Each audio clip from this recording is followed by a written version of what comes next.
They put this sign up in order to prevent people from crossing into the United States illegally. And it says in Spanish, be careful, do not expose your life to the elements. No hay agua potable, which means there's no drinkable water. You know, obviously, the desert landscape, the snakes, and that you can drown, you know, in some of these washes when they're running with water.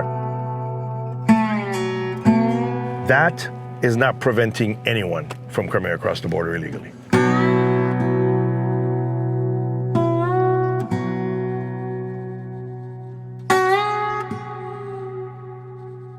I'm out here with Art del Cueto, the Vice President of the National Border Patrol Council. Art, where are we?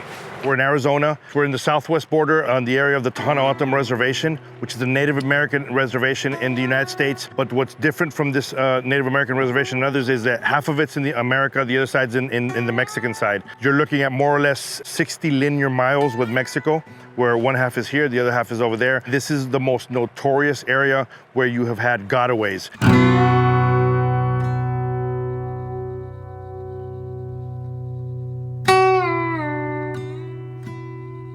Gotaways is just that, the people that got away. Unfortunately, this area, because it's so remote, it's hard for agents to get to these spots. There's not as many agents out here as they can get because too many are out there processing at the processing centers. It takes hours to get to this area. This is the area where drug smuggling happens continuously.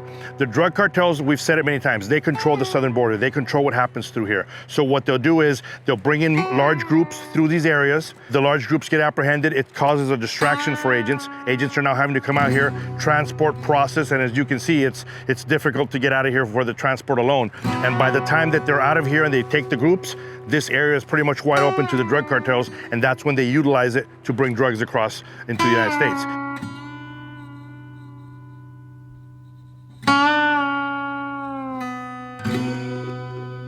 You often hear people say you need the wall. Yes, you need the wall. You need it in strategic locations. You need more agents. There's a lot of things that you do. Unfortunately, under the current administration, they've managed to strip all that. And this is what we have. This is where the problem is. This is the barrier.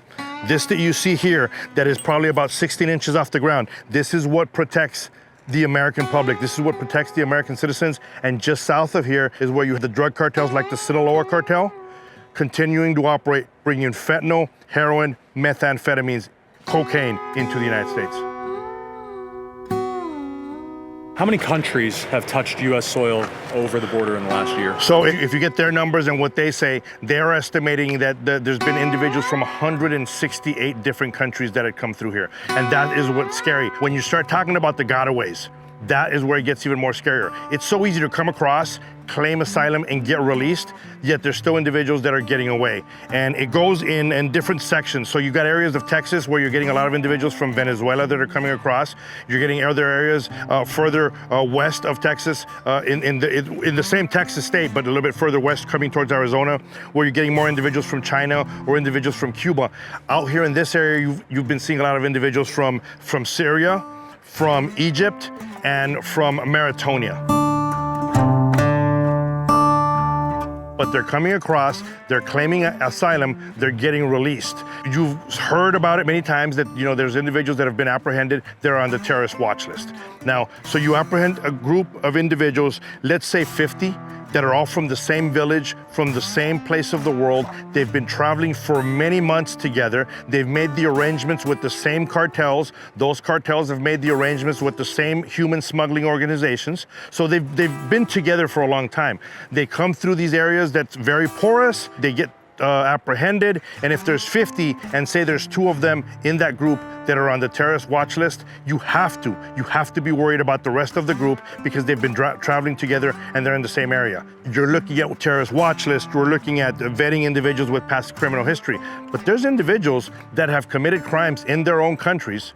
As long as they haven't committed it here or they're not in our database, they're gonna come through, they're gonna ask for asylum, they're gonna get released. So I think that's my biggest fear at the same time. When you catch a group and 2 are on the terrorist watch list, if the others aren't on the list, that doesn't mean you should just release them. You should do further vetting, and the way you stop the problem is you have the political will to detain individuals and not just release them. The reason these groups are coming across is because they know it's a free ticket. All they got to do is ask for asylum. They're not going to get detained. They're not going to get sent back. And it takes years for them to have to prove their case.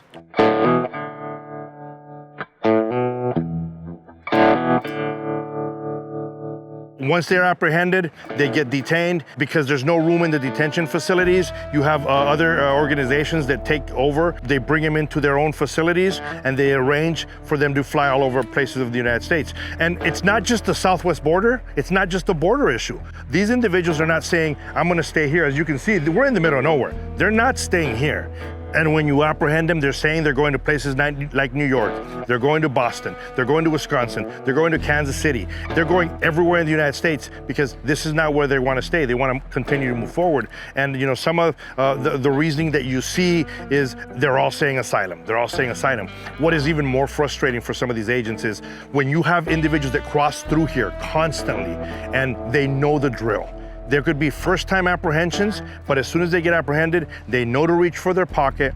They pull out handwritten notes, and in those handwritten notes, it says the address of where they're going and the sponsor and the phone number sponsoring when they get there. They already know the drill. So that shows you that the message is clear to them that they're not going to get detained, and it is a free ticket to get released in the United States.